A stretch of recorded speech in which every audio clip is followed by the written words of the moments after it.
दोस्तों ये कहानी है भारत और पाकिस्तान के बीच खेले गए आईसीसी वर्ल्ड कप 1996 की, जब भारत का बच्चा बच्चा सरहद से लेकर क्रिकेट के मैदान तक पाकिस्तान से बदला लेने के लिए बेताब था। ये कहानी है 12 मार्च सन 1993 की, जब दाऊद इब्राहिम ने पाकिस्तानी आतंकवादियों के साथ मिलकर भारत के मुंबई शहर पर एक नहीं दो नहीं बल्कि 13 जगहों पर विस्फोट करके सैकड़ों मासूम हिंदुस्तानियों की जान ली थी और हजारों मासूमों को घायल किया था। जिसके बाद भारत का बच्चा बच्चा और सरहद पर तैनात जवान और खेतों में काम करने वाले किसान के साथ साथ राजनीतिक मैदान से लेकर खेल के मैदान तक हर खिलाड़ी भारत का जाबाज सैनिक बन चुका था, जो पाकिस्तानियों से सरहद से लेकर खेल के मैदान तक हर पाकिस्तानी से बदला लेने के लिए बेताब था। ये कहानी है भारत और पाकिस्तान के बीच खेले गए आईसीसी वर्ल्ड कप 1996 के क्वार्टर फाइनल मुकाबले के, जब मैच शुरू होने से पहले पाकिस्तानी टीम का इंडिया से सबसे ज्यादा नफरत करने वाला और आतंकवादी दाऊद इब्राहिम का रिश्तेदार पाकिस्तानी खिलाड़ी जावेद मियांदाद ने भारतीय टीम के सभी खिलाड़ियों को खुली धमकी दी थी कि हम और हमारे टीम के खतरनाक गेंदबाज वसीम अकरम और वकार यूनिस भारत और पाकिस्तान के बीच खेले जाने वाले वर्ल्ड कप के इस मुकाबले को जंग का मैदान बना देंगे और हम वहीं देखेंगे कि कौन है वो भारतीय खिलाड़ी जो पाकिस्तानियों से बदला लेना चाहता है। ये कहानी है भारत और पाकिस्तान के बीच खेले गए 1996 वर्ल्ड कप की, जब मुकाबला शुरू होने से पहले पाकिस्तानी टीम के खतरनाक तेज गेंदबाज वकार यूनिस, जिसने 1989 टेस्ट में अपनी जानलेवा बाउंसर से सचिन तेंदुलकर के नाक और जबड़े को तोड़कर सचिन तेंदुलकर को बुरी तरीके से घायल कर दिया था, उसने सचिन तेंदुलकर को खुली धमकी दी थी कि 1989 के टेस्ट मैच में मैंने अपनी घातक बाउंसर से सिर्फ सचिन तेंदुलकर की नाक और जबड़ा तोड़ा था, लेकिन इस बार मैं सचिन तेंदुलकर के नाक और जबड़ा नहीं तोड़ूंगा, बल्कि अपनी जानलेवा बाउंसर से सचिन तेंदुलकर और अन्य भारतीय टीम के खिलाड़ियों को ऐसी जगह गेंद से मारूंगा कि सचिन तेंदुलकर और अन्य भारतीय खिलाड़ी अपने पैरों पे मैदान से बाहर नहीं जा पाएंगे, बल्कि 4 कांधों पर उठकर जाएंगे। अगर भारतीय खिलाड़ियों को मेरे यानी वकार यूनिस और वसीम अकरम की जानलेवा बाउंसर से बचना हो तो मुकाबला बिना खेले ही हार मानकर मैदान छोड़कर भाग जाएं। लेकिन जब पाकिस्तानी टीम के इन बुज़दिल खिलाड़ियों की गीदड़ भपकियों के बाद आईसीसी वर्ल्ड कप 1996 का ये ऐतिहासिक मुकाबला भारत और पाकिस्तान के बीच खेला गया, तब भारतीय टीम के जाबाज खिलाड़ियों ने इन बुज़दिल पाकिस्तानियों के इन धमकियों का ऐसा करारा जवाब दिया कि पूरी पाकिस्तानी टीम में भगदड़ सी मच गई थी। हेलो हाय नमस्कार आदाब अस्सलाम वालेकुम सत श्री अकाल। नमस्कार साथियों, स्वागत है आपका हमारे YouTube चैनल क्रिकेट एसटी में। आज हम अपने इस वीडियो के जरिए भारत और पाकिस्तान के बीच खेले गए सन 1996 वर्ल्ड कप के उस मुकाबले की कहानी को लेकर आए हैं, जिसे देखकर और सुनकर आपका रोया रोया देशभक्ति की भावनाओं से खिल उठेगा और आप एक बार नहीं बार बार गीदड़ भपकी देने वाले पाकिस्तानियों को ऐसे रोते और तड़पते हुए देखना चाहेंगे। और ये मुकाबला देखकर आपको ये भी एहसास हो जाएगा कि सिर्फ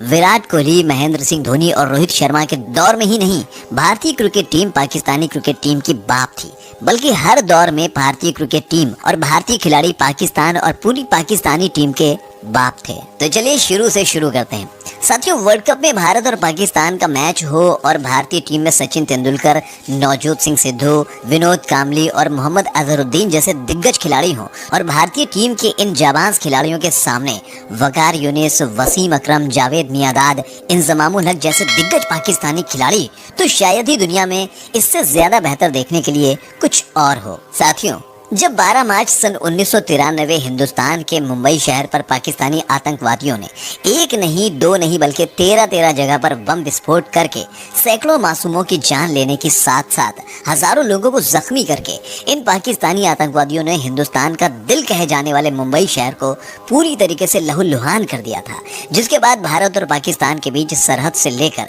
खेल के मैदान और राजनीतिक मैदान तक हर कोई पाकिस्तानियों से बदला लेने के लिए बेताब हो रहा था। ऐसे हालात में जब पूरा हिंदुस्तान पाकिस्तानियों के द्वारा दिए गए दर्दनाक जख्मों की ज्वाला अपने मन में जलाकर पाकिस्तानियों से जंग के मैदान से लेकर क्रिकेट के मैदान तक बदला लेने का एक मौका तलाश कर रहा था, तब ये मौका संपूर्ण हिंदुस्तानियों को मिलता है। सन 1993 के विस्फोटों, जब आईसीसी वर्ल्ड कप सन 1996 भारत और पाकिस्तान और श्रीलंका में आयोजन किया गया और इस आईसीसी वर्ल्ड कप 1996 का सेकंड क्वालिफायर मुकाबला 9 मार्च को बेंगलुरु में खेला जाना तय हुआ, तब पूरे हिंदुस्तान में बस एक ही आवाज आने लगी कि चाहे जंग का मैदान हो या खेल का मैदान हो, हर जगह पाकिस्तानियों को धूल चटाकर पाकिस्तानियों को बुरी तरीके से हराना है। ऐसे हालात में जब इस 1996 वर्ल्ड कप का क्वालिफायर मुकाबला भारत और पाकिस्तान के बीच 9 मार्च को खेला जाना तय हुआ, तब भारतीय खिलाड़ियों के लिए ये मुकाबला सिर्फ खेल नहीं बल्कि वो जंग का मैदान बन चुका था, जिसमें हर हाल में पाकिस्तान को धूल चटाकर पाकिस्तानियों के द्वारा दिए गए जख्मों का बदला लेना था। 9 मार्च सन 1996 हजारों की संख्या में खचाखच भरा बेंगलुरु का ये क्रिकेट ग्राउंड मैच शुरू होने से पहले ही पूरी तरीके से इस मैदान के साथ साथ हिंदुस्तान और पाकिस्तान दोनों देशों में जंग का माहौल बन चुका था। किसको पता था कि आज इस वर्ल्ड कप में भारत और पाकिस्तान के बीच खेले जाने वाले मुकाबले में कुछ ऐसा होने वाला है जिसका गवाह इतिहास होगा, जिसे लोग सदियों तक नहीं भूल पाएंगे। ये दुनिया उस भारत और पाकिस्तान के बीच होने वाले क्रिकेट के इस महासंग्राम में घटने वाली उस घटना से अनजान थी, जो इतिहास के पन्नों में सदा सदा के लिए अमर होने वाली थी। जी हाँ, भारत और पाकिस्तान के बीच वर्ल्ड कप के इस नॉकआउट मुकाबले की शुरुआत होती है भारतीय टीम के कप्तान मोहम्मद अजहरुद्दीन के टॉस जीतकर पहले बल्लेबाजी करने के फैसले से, जिसके बाद इस ऐतिहासिक करो या मरो मुकाबले में हिंदुस्तान के नैया के खिवैया बनकर अपने मन में क्रिकेट के इस जंग में पाकिस्तान को धूल चटाने की मंशा के साथ भारतीय टीम की तरफ से मैदान पर बल्लेबाजी करने आते हैं नवजोत सिंह सिद्धू और सचिन तेंदुलकर। तो वही पाकिस्तान की तरफ से गेंदबाजी में पारी का आगाज करता है पाकिस्तान का सबसे खतरनाक गेंदबाज वकार यूनिस, जिसकी जानलेवा बाउंसर पर सन 1989 टेस्ट मैच में सचिन तेंदुलकर की जान जाते जाते बची थी। और आज फिर कुछ इसी मकसद के साथ सचिन तेंदुलकर और नवजोत सिंह सिद्धू को घायल करने की नीयत से वकार यूनिस ने अपने कोटे के पहले ही ओवर में अपनी खतरनाक गेंदबाजी से नवजोत सिंह सिद्धू और सचिन तेंदुलकर पर कहर बरसाना शुरू कर दिया, जिसके चलते पहले ही ओवर में भारतीय टीम के इन दोनों ओपनर बल्लेबाजों के बैट से कोई रन नहीं आए। लेकिन उसके बाद जब पाकिस्तान की तरफ से गेंदबाजी में पारी का दूसरा ओवर लेकर आए आकिब जावेद, तब नवजोत सिंह सिद्धू ने आकिब जावेद के इस ओवर में 10 रन ठोककर भारतीय पारी को बेहतरीन आगाज दिया, जिसके बाद एक छोर से सचिन तेंदुलकर ने संभल कर तो वहीं नवजोत सिंह सिद्धू ने दूसरे छोर से रफ्तार के अहंकार में डूबे पाकिस्तानी गेंदबाजों की खटिया खड़ी करते हुए उनकी रफ्तार का मुंह तोड़ जवाब देते हुए 9 ओवर की समाप्ति तक ही भारतीय टीम के स्कोर को 50 रनों के पार पहुंचा दिया। इस दौरान पाकिस्तान की तरफ से गेंदबाजी में पारी का 12वां ओवर लेकर आए अपने रफ्तार के अहंकार में डूबे वकार यूनिस के ओवर में नवजोत सिंह सिद्धू ने बैक टू बैक 1 नहीं 2 नहीं 3 चौके के साथ इस ओवर में कुल 14 रन ठोककर सिद्धू ने सिर्फ 46 गेंद पर अपना अर्धशतक पूरा किया। नवजोत सिंह सिद्धू के बाद सचिन तेंदुलकर ने भी मोर्चा संभाला और बीच बीच में बाउंड्री लगाकर भारतीय टीम के स्कोर को 100 रनों के करीब पहुंचा दिया। जिस प्रकार से नवजोत सिंह सिद्धू और सचिन तेंदुलकर ने वर्ल्ड कप के इस बड़े मंच पर पाकिस्तानी गेंदबाजों की कुटाई कर रहे थे, उसे देखकर ऐसा लग रहा था कि सचिन तेंदुलकर और नवजोत सिंह सिद्धू कोई क्रिकेट का मुकाबला नहीं बल्कि किसी जंग के मैदान में हो और उनके हाथ में बैट नहीं AK-47 हो, जिससे वो दुश्मनों का संहार कर रहे हैं। सचिन और सिद्धू जिस तरीके से पाकिस्तानी गेंदों की रफ्तार के अहंकार का प्रतिकार कर रहे थे, उसे देखकर यही लग रहा था कि ये दोनों अगर इसी तरीके से 10-12 ओवर तक और खेल गए तो भारतीय टीम इस मुकाबले में तकरीबन 300 से ऊपर का लक्ष्य देगी पाकिस्तान को। लेकिन तभी घटती है एक ऐसी घटना जिसने करोड़ों भारतीयों का दिल तोड़ दिया। जी हाँ, जब भारतीय टीम का स्कोर 98 रन था तब पाकिस्तान की तरफ से गेंदबाजी करने आए अताउर रहमान, और रहमान की गेंद पर करोड़ों भारतीयों की उम्मीद सचिन तेंदुलकर बोल्ड होकर पवेलियन चलते बने। जी हाँ, सचिन तेंदुलकर ने आउट होने से पहले 31 रनों की पारी खेली थी। सचिन तेंदुलकर के आउट हो जाने के बाद भारतीय टीम की तरफ से मैदान पर बल्लेबाजी करने आए संजय मांजरेकर। सचिन तेंदुलकर को आउट करने के बाद पाकिस्तानी टीम के गेंदबाजों ने इस मुकाबले में जबरदस्त वापसी की, जिसके चलते अगली 60 गेंद में नवजोत सिंह सिद्धू और संजय मांजरेकर ने मिलकर सिर्फ 30 रन ही जोड़े। इस दौरान संजय मांजरेकर ने 43 गेंदों पर सिर्फ और सिर्फ 20 रनों की पारी खेली और संजय मांजरेकर की इस धीमी पारी के चलते भारतीय टीम पर दबाव बढ़ता गया। और इस दबाव को कम करने के चक्कर में जब भारतीय टीम का स्कोर 138 रन था, तब संजय मांजरेकर पाकिस्तान की तरफ से गेंदबाजी करने आए आमिर सुहेल की गेंद पर छक्का लगाने की कोशिश में जावेद मियांदाद के हाथों कैच आउट होकर पवेलियन चलते बने। संजय मांजरेकर के आउट हो जाने के बाद भारतीय टीम की तरफ से मैदान पर बल्लेबाजी करने आए स्वयं भारतीय टीम के कप्तान मोहम्मद अजहरुद्दीन। संजय मांजरेकर के आउट हो जाने के बाद पाकिस्तानी खिलाड़ियों को ऐसा लग रहा था कि अब वो भारतीय टीम पर दबाव बना लेंगे, लेकिन मंजरेकर के आउट हो जाने के बाद मैदान पर बल्लेबाजी करने आए भारतीय टीम के कप्तान अजहरुद्दीन और नवजोत सिंह सिद्धू ने पाकिस्तानी गेंदबाजों को आड़े हाथों लेते हुए अगले सिर्फ 4 ओवर में ही ताबड़तोड़ बल्लेबाजी करते हुए 30 रन जोड़कर न सिर्फ भारतीय टीम को 170 रन के करीब पहुंचा दिया, बल्कि इस दौरान नवजोत सिंह सिद्धू 91 रनों की पारी खेलते हुए अपने शतक की तरफ बढ़ रहे थे। लेकिन जब नवजोत सिंह सिद्धू 91 रनों की पारी खेलकर अपने शतक की तरफ बढ़ रहे थे, तब घटती है मैदान पर एक और ऐसी घटना जिसने करोड़ों भारतीयों का दिल तोड़ दिया। जी हाँ, पाकिस्तान की तरफ से पारी का 37वां ओवर लेकर आए सकलैन मुश्ताक, और इस मुकाबले में भी भारतीय टीम की नैया के खिवैया बनकर भारतीय टीम को एक बड़े लक्ष्य की तरफ ले जा रहे नवजोत सिंह सिद्धू को बोल्ड करके सकलैन मुश्ताक ने भारतीय टीम को सबसे बड़ा झटका दिया। नवजोत सिंह सिद्धू के आउट हो जाने के बाद भारतीय टीम की तरफ से मैदान पर बल्लेबाजी करने आए विनोद कांबली, तो वही नवजोत सिंह सिद्धू को आउट करने के बाद पाकिस्तान की पूरी टीम अहंकार में डूबकर मैदान पर ऐसा जश्न मना रही थी कि जैसे उसकी टीम ने नवजोत सिंह सिद्धू को आउट नहीं किया, बल्कि हिंदुस्तान से कोई बहुत बड़ी जंग जीत ली हो। और इसी अहंकार में डूबे पाकिस्तान के कप्तान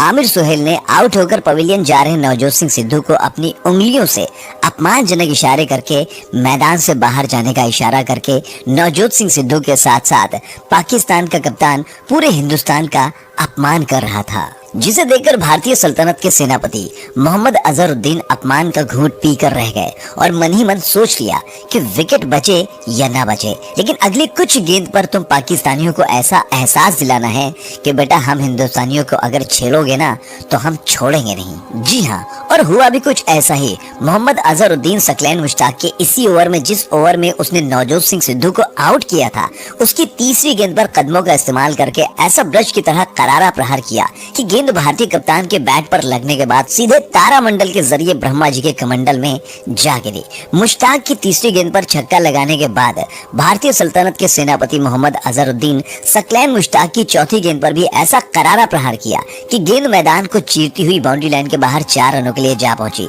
लेकिन जब भारतीय टीम का स्कोर 200 रन था और मोहम्मद अजहरुद्दीन सिर्फ 18 गेंद पर ताबड़तोड़ 27 रनों की पारी खेलकर भारतीय टीम को बड़े लक्ष्य की तरफ ले जा रहे थे, तभी पाकिस्तान की तरफ से पारी का 42वां ओवर लेकर आए आकिब जावेद की गेंद पर मोहम्मद अजहरुद्दीन विकेट कीपर राशिद लतीफ के हाथों कैच आउट होकर पवेलियन चलते बने। जी हाँ, सिर्फ 200 रनों के निजी स्कोर पर भारतीय टीम के 4 प्रमुख खिलाड़ी आउट होकर पवेलियन जा चुके थे। अब यहाँ से सिर्फ 8 ओवरों का खेल बचा हुआ था। ऐसे हालात में विस्फोटक बल्लेबाजी कर रहे अजहरुद्दीन को आउट करने के बाद पूरी पाकिस्तान टीम ये सोचकर बेशर्मी का नंगा नाच कर जश्न मना रही थी कि भारतीय टीम 42 ओवर में सिर्फ 200 रन ही बना पाई है। अब ये बाकी बचे 8 ओवर में सकलैन मुश्ताक, आकिब जावेद और रफ्तार के सौदागर वकार यूनिस के सामने ज्यादा से ज्यादा कितना रन बना पाएंगे, 25 या 30, यानी कि वो भारतीय टीम को 230 या 35 रनों के अंदर ही रोककर हम इस मुकाबले में आसानी से जीत हासिल कर लेंगे। बस यही सोचकर अहंकार में डूबे जब पाकिस्तानी खिलाड़ी जश्न मना रहे थे, तब भारतीय कप्तान मोहम्मद अजहरुद्दीन के आउट हो जाने के बाद जब भारतीय टीम की तरफ से मैदान पर बल्लेबाजी करने आए अजय जडेजा, तब पाकिस्तान टीम के सबसे घमंडी तेज गेंदबाज वकार यूनिस ने अपने साथी खिलाड़ी ने कहा, ये बाटला। जी हाँ, अजय जडेजा की हाइट कम होने की वजह से वकार यूनिस ने जडेजा को बाटला बोलकर अपने साथी खिलाड़ी जावेद मियांदाद से कहा कि ये बाटला क्या खेलेगा, अभी मैं अपनी अगली बाउंसर पर इसका काम तमाम किए देता हूँ। जावेद मियांदाद से ऐसा बोलने के बाद वकार यूनिस ने अजय जडेजा पर दबाव बनाते हुए जडेजा का अपमान करके कहा, ओए जड्डू, हिंदुस्तान के ड्रेसिंग रूम में स्ट्रेचर बुला ले, क्योंकि उस पर लेट कर तू मैदान से बाहर जाएगा। जैसे सन 1989 के टेस्ट मैच में मैंने सचिन तेंदुलकर के नाक और जबड़े तोड़ा था, वैसे आज तुझे भी तोड़ूंगा। तू आज अपने पैरों पर नहीं, स्ट्रेचर पर लेट कर मैदान से बाहर जाएगा। जिस पर नाराज जडेजा ने वकार यूनिस से कहा कि कभी कभार काले कौवे भी शेर को चोंच मारकर घायल कर देते हैं, तो क्या जंगल का राजा शेर कौवा से हार गया? जडेजा ने जब वकार यूनिस को कौवा बोला तो वकार और जावेद मियांदाद बुरी तरीके से भड़क गए और जडेजा से हाथापाई पर उतारू हो गए, जिसके चलते अंपायर स्टीव बकनर को बीच में आकर दोनों खिलाड़ियों को समझा बुझाकर दोबारा खेल को शुरू किया। और जब दोबारा खेल शुरू हुआ तब पाकिस्तान की तरफ से गेंदबाजी में पारी का 44वां ओवर लेकर आता है एक बार फिर से अपने रफ्तार के अहंकार में डूबा वकार यूनिस, जो अजय जडेजा को अपनी जानलेवा बाउंसर से चोटिल करके स्ट्रेचर से मैदान से बाहर भेजने की बात कर रहा था और वकार यूनिस के सामने थे हिंदुस्तान के राजपुताना शेर अजय जडेजा। और जडेजा ने वकार यूनिस के द्वारा किए गए अपमान की ज्वाला को अपने मन में जलाकर वकार यूनिस से अपने अपमान का प्रतिशोध लेने की भावना के साथ वकार यूनिस की गेंद पर ऐसा करारा प्रहार किया कि गेंद जडेजा के बैट पर लगने के बाद बिजली की रफ्तार से ग्राउंड को चीरती हुई मैदान के बाहर 4 रनों के लिए जा पहुंची। अजय जडेजा ने वकार यूनिस की पहली गेंद पर चौका लगाने के बाद अपने रफ्तार के अहंकार में डूबे वकार यूनिस की दूसरी गेंद और चौथी गेंद पर भी बैक टू बैक 3 चौके जड़कर हिंदुस्तानी शेर अजय जडेजा ने कसाई की शक्ल से दिखने वाले वकार यूनिस के रफ्तार के अहंकार का प्रतिकार करके उसके 4 गेंदों पर अब तक कुल 4 चौकों की मदद से 16 रन ठोककर वकार यूनिस को एहसास दिला दिया कि बेटा हम हिंदुस्तानी 1947 के बाद तुम पाकिस्तानियों का बाप है और आने वाले समय में भी बाप ही रहेगा। अपनी पिछली 4 गेंद पर लगातार 4 चौके खाने के बाद वकार यूनिस पूरी तरीके से गुस्से से पागल हो चुका था और इसी गुस्से के साथ वकार ने अपने ओवर की 5वीं गेंद 148 किलोमीटर प्रति घंटे की रफ्तार से डाली, जो कि अजय जडेजा को ये लगने लगा कि शायद अजय जडेजा को तेज गेंद डाल करके जडेजा पर अंकुश लगाया जा सकता है। और इसी सोच के साथ वकार यूनिस ने अपने ओवर की आखिरी गेंद 152 किलोमीटर प्रति घंटे की रफ्तार के साथ अजय जडेजा पर प्रहार किया, जिस पर अजय जडेजा ने खड़े खड़े जैसे हनुमान जी अपना गदा घुमाकर राक्षसों का वृक्ष की तरह प्रहार करके उन्हें यमलोक की यात्रा पर भेज देते थे, वैसे ही अजय जडेजा ने रफ्तार के अहंकार में डूबे वकार यूनिस की आखिरी गेंद पर हनुमान जी की तरह ही अपने बैट को घुमाकर वकार यूनिस की उस गेंद पर ऐसा करारा प्रहार किया कि गेंद आसमान की ऊंचाइयों को चीरती हुई और वकार यूनिस और जावेद मियांदाद के साथ साथ संपूर्ण पाकिस्तानी खिलाड़ियों के हौसलों को तोड़ते हुए बाउंड्री लाइन के बाहर 6 रनों के लिए जा पहुंची। जी हाँ, अजय जडेजा ने पाकिस्तान ही नहीं बल्कि पूरी दुनिया के सबसे खतरनाक गेंदबाज, जिसके सामने सचिन तेंदुलकर जैसे बल्लेबाज को भी अपना सर बचाना पड़ता था, उस पाकिस्तानी गेंदबाज वकार यूनिस को जडेजा ने कुत्ते की तरह ऐसा दौड़ा कर मारा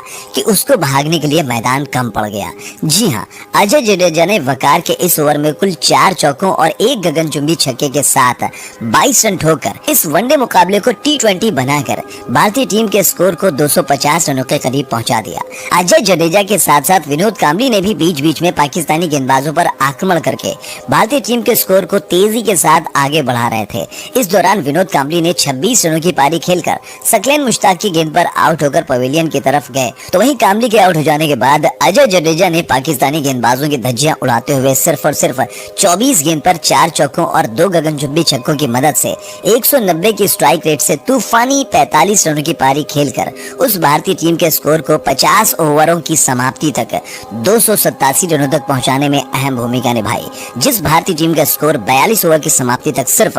200 रन था। जी हाँ, अजय जडेजा की तूफानी 45 रनों की पारी, तो वहीं विनोद कांबली की 26 रनों की पारी, तो अंत में अनिल कुंबले की 6 गेंद पर 10 रनों की तूफानी पारी, तो वहीं जवागल श्रीनाथ की 4 गेंदों पर 12 रनों की तूफानी पारी के चलते भारतीय टीम ने अगली 48 गेंद में पाकिस्तानी गेंदबाजों के रफ्तार के अहंकार का प्रतिकार करते हुए 87 रन ठोककर निर्धारित 50 ओवरों में भारतीय टीम के स्कोर को 287 रनों तक पहुंचा दिया। भारतीय टीम ने पाकिस्तान के सामने 288 रनों का लक्ष्य दे तो दिया था, लेकिन अब सवाल ये उठता था कि जिस पाकिस्तान टीम में सईद अनवर, आमिर सुहेल, एजाज अहमद, इंजमाम उल हक और जावेद मियांदाद जैसे खतरनाक बल्लेबाज हों, और जिस भारतीय टीम के गेंदबाजी खेमे में जवागल श्रीनाथ, वेंकटेश प्रसाद जैसे मामूली तेज गेंदबाज हों जिनकी गेंद बमुश्किल से ही विकेट कीपर तक पहुंचती हो, और जिस भारतीय टीम में सचिन तेंदुलकर और अजय जडेजा जैसे अनुभवहीन स्पिन गेंदबाज हों, जब वो भारतीय टीम के गेंदबाज पाकिस्तान टीम के इन खतरनाक भूखे आदमखोर बल्लेबाजों के सामने 288 रनों के लक्ष्य का बचाव कर पाएंगे। ऐसे हालात में भारतीय टीम से मिले 288 रनों के लक्ष्य का पीछा करने के लिए मैदान पर बल्लेबाजी करने आते हैं पाकिस्तान की तरफ से पाकिस्तान के कप्तान आमिर सुहेल और उनके साथ पाकिस्तान टीम का वो खतरनाक विस्फोटक बल्लेबाज जिसके बस मैदान पर कदम रखते ही दुनिया के बड़े से बड़े गेंदबाजों के पसीने छूट जाते थे, जो अक्सर भारतीय टीम के खिलाफ हर दूसरे तीसरे मैच में भारतीय गेंदबाजों की वो हालत करता था कि भारतीय गेंदबाजी खेमे में भगदड़ सी मच जाती थी। जी हाँ, मैं बात कर रहा हूँ the dangerous man Saeed Anwar की। तो वहीं भारतीय टीम की तरफ से गेंदबाजी में पारी का आगाज करते हैं जवागल श्रीनाथ। जवागल श्रीनाथ के इस ओवर में पाकिस्तान टीम के डेंजरस मैन सईद अनवर ने एक नहीं बल्कि दो बैक टू बैक चौके के साथ पहले ही ओवर में पाकिस्तान टीम के इन दोनों खतरनाक बल्लेबाजों ने 10 रन लेकर पाकिस्तान को बेहतरीन विस्फोटक शुरुआत दिलाई। पहले ओवर की समाप्ति के बाद भारतीय टीम की तरफ से गेंदबाजी में पारी का दूसरा ओवर लेकर आए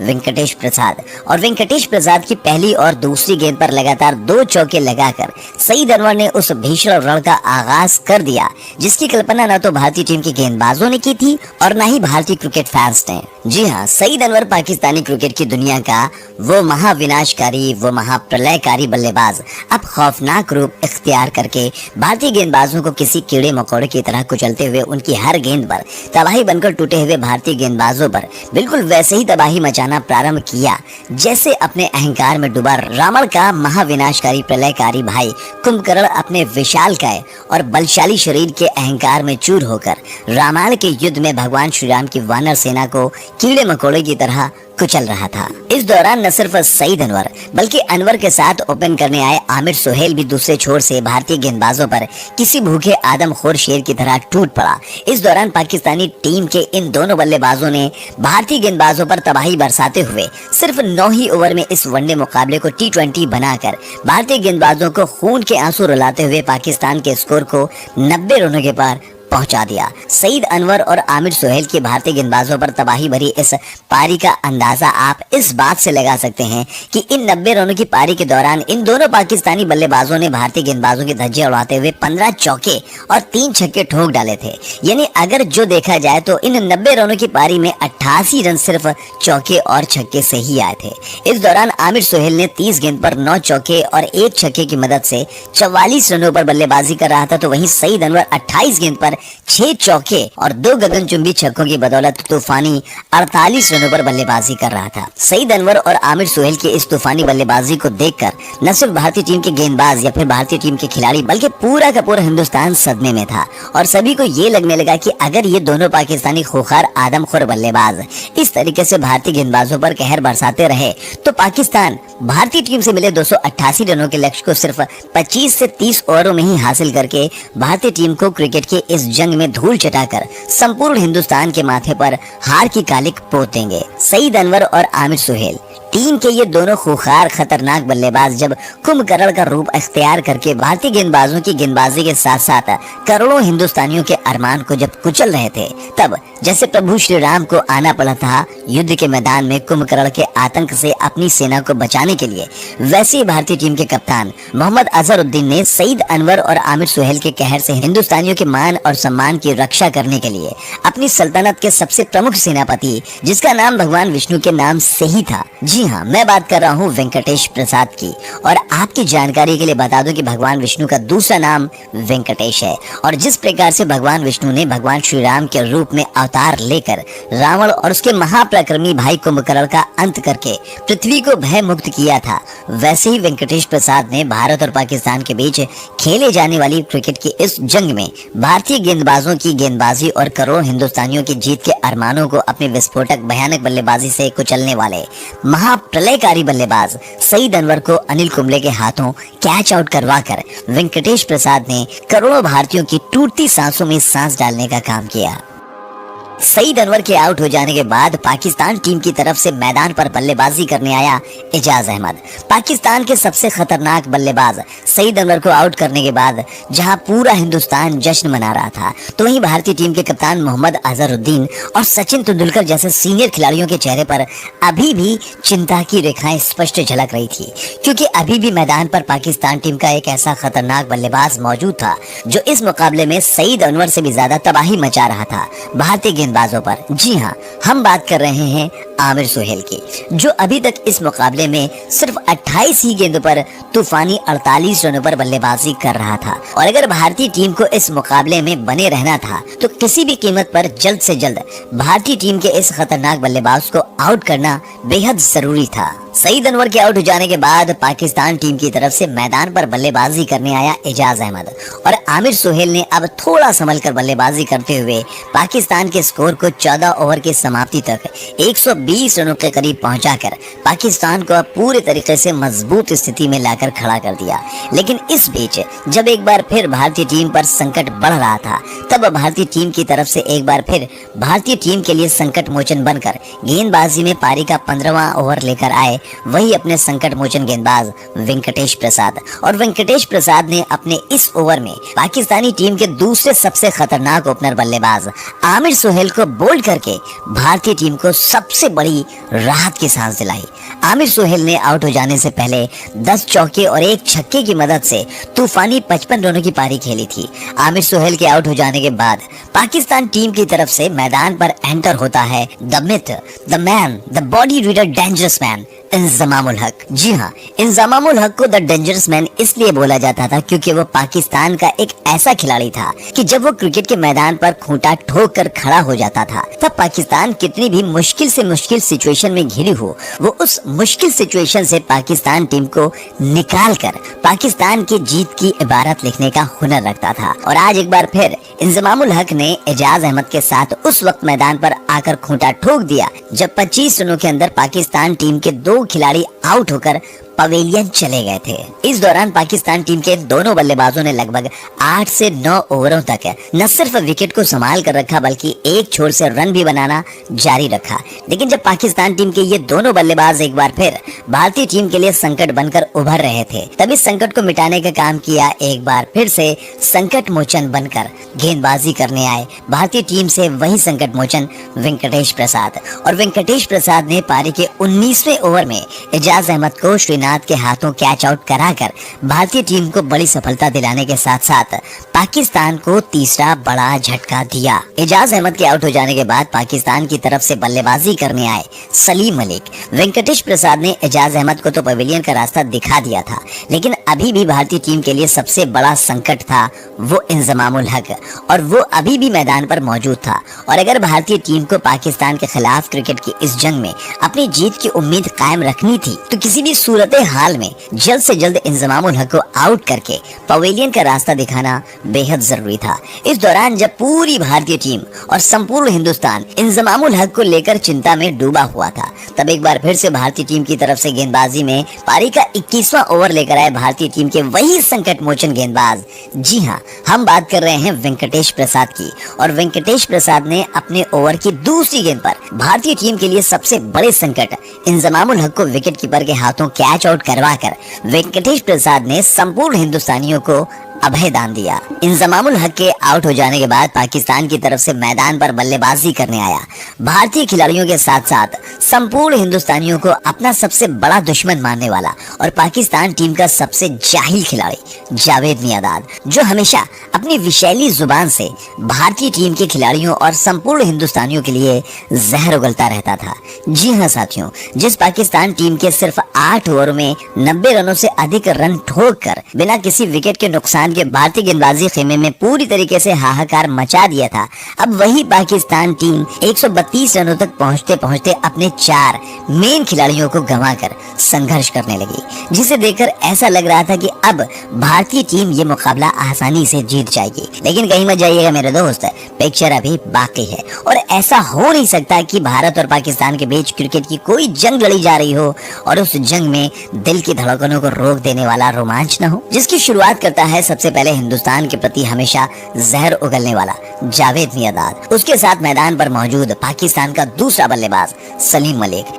इन दोनों पाकिस्तानी बल्लेबाजों ने शुरुआत में संभल कर बल्लेबाजी करते हुए सबसे पहले पाकिस्तान के विकेटों को संभाला, उसके बाद भारतीय गेंदबाजों पर कहर बरसाते हुए 55 रनों की पार्टनरशिप करके पाकिस्तान के स्कोर को 4 विकेट के नुकसान पर 190 रनों के करीब पहुंचा दिया। जावेद मियांदाद थोड़ा संभल कर तो वहीं सलीम मलिक एक छोर से लगातार भारतीय गेंदबाजों पर कहर बरसाते हुए उनकी गेंद को बाउंड्री लाइन के बाहर भेज रहा था। अब यहाँ से पाकिस्तान को जीत के लिए 106 गेंदों पर 95 रनों की जरूरत थी और पाकिस्तान के अभी भी 6 विकेट पूरी तरीके से सुरक्षित थे। ऐसे हालात में एक बार फिर लगने लगा कि पाकिस्तान अब यहाँ से इस मुकाबले में बाजी मार ले जाएगा। पूरी भारतीय टीम सलीम मलिक और जावेद मियांदाद की इस अद्भुत अविश्वसनीय बैटिंग को देखकर चिंता के गहरे समंदर में डूब चुकी थी। लेकिन इसी बीच भारतीय टीम की तरफ से गेंदबाजी में पारी का 35वां ओवर लेकर आए अनिल कुंबले, और अनिल कुंबले ने अपनी गेंद पर सलीम मलिक को विकेटकीपर नयन मोगिया के हाथों कैच आउट करवाकर भारतीय टीम को एक ऐसे वक्त पर सफलता दिलाई जब भारतीय टीम को किसी भी कीमत पर हर हाल में जावेद मियांदाद और सलीम मलिक की पार्टनरशिप को तोड़ना बेहद जरूरी था। सलीम मलिक के बाद मैदान पर बल्लेबाजी करने आया पाकिस्तान का विकेटकीपर बल्लेबाज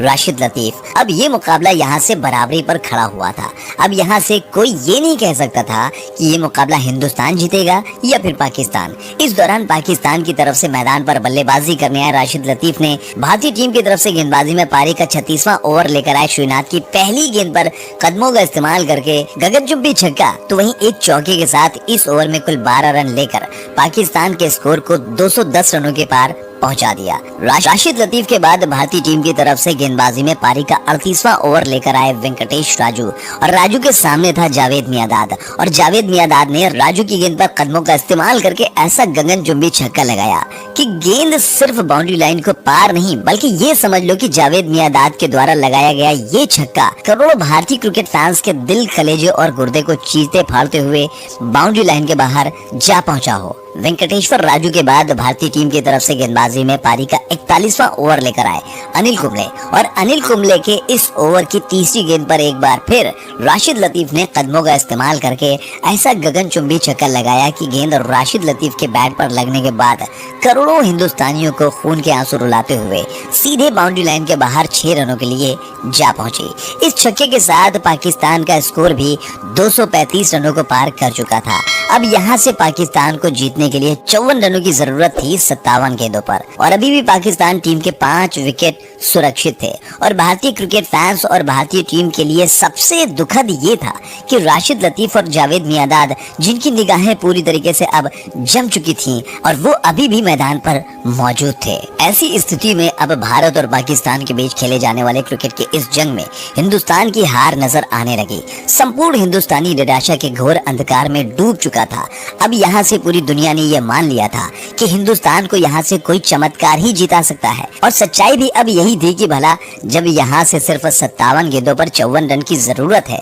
तो भला कैसे हिंदुस्तान क्रिकेट की ये जंग पाकिस्तान से जीत सकता है। लेकिन कहते हैं ना कि किस्मत और ऊपर वाला हमेशा बहादुरों पर ही मेहरबान होता है, और वही हुआ जब भारतीय टीम की तरफ से गेंदबाजी में पारी का 42वां ओवर लेकर आए वेंकटेश्वर राजू, और राजू ने भारत और पाकिस्तान के बीच क्रिकेट की इस जंग में अपनी तूफानी बल्लेबाजी से हिंदुस्तान की हार की दास्तान लिखने वाले राशिद लतीफ को विकेटकीपर के हाथों स्टंपिंग करवाकर करोड़ों हिंदुस्तानियों की टूटती सांसों में जिंदगी यानी कि जीवन दान डालने का काम किया। जी हाँ, वेंकटेश्वर राजू ने राशिद लतीफ को तो पवेलियन का रास्ता दिखा दिया था, लेकिन काम अभी भी पूरा नहीं हुआ था, क्योंकि अभी भी पाकिस्तान का सबसे खतरनाक बल्लेबाज जावेद मियांदाद मैदान पर मौजूद था, और उसके मैदान पर मौजूद होते हुए हिंदुस्तान कभी भी इस जंग को फतेह नहीं कर सकता था। इस तरीके से अगर हिंदुस्तान को पाकिस्तान से क्रिकेट की ये जंग जीतनी थी तो किसी भी कीमत पर जल्द से जल्द जावेद मियांदाद को आउट करके पवेलियन का रास्ता दिखाना बेहद जरूरी था। राशिद लतीफ के आउट हो जाने के बाद पाकिस्तान टीम की तरफ से मैदान पर बल्लेबाजी करने आया मुश्ताक अहमद। इस दौरान भारतीय टीम की तरफ से गेंदबाजी में पारी का 43वां ओवर लेकर आए एक बार फिर से अनिल कुंबले, और अनिल कुंबले की गेंद पर मुश्ताक अहमद ने 1 रन लेकर स्ट्राइक जावेद मियांदाद को देना चाहते थे, लेकिन पॉइंट पर खड़े अजय जडेजा के डायरेक्ट थ्रो ने हिंदुस्तान की जीत की राह में सबसे बड़े रोड़े जहरीले जावेद मियांदाद का काम तमाम करके भारतीय टीम को सबसे बड़ी सफलता दिलाकर हिंदुस्तान की जीत की इबारत। जावेद मियांदाद के आउट होते ही बेंगलुरु के इस मैदान पर मौजूद भारतीय क्रिकेट फैंस के हिंदुस्तान जिंदाबाद, भारत माता की जय के नारों से पूरा ग्राउंड थर्रा गया। जी हाँ, जावेद मियांदाद के आउट होते ही पूरी पाकिस्तान टीम, वो पाकिस्तान टीम जो 236 रनों पर सिर्फ अपने 5 खिलाड़ियों को गंवाकर इस मुकाबले में जीत की दास्तान लिखने के लिए तैयार थी, उस पाकिस्तान टीम के अगले 5 खिलाड़ियों को जाबाज हिंदुस्तानी बब्बर शेरों ने अगले सिर्फ 3 रनों के अंदर ही 5 विकेट लेकर यूं अचानक से इतिहास और भूगोल दोनों बदलकर हिंदुस्तानी बब्बर शेरों ने हिंदुस्तान की जीत की दास्तान लिख दी।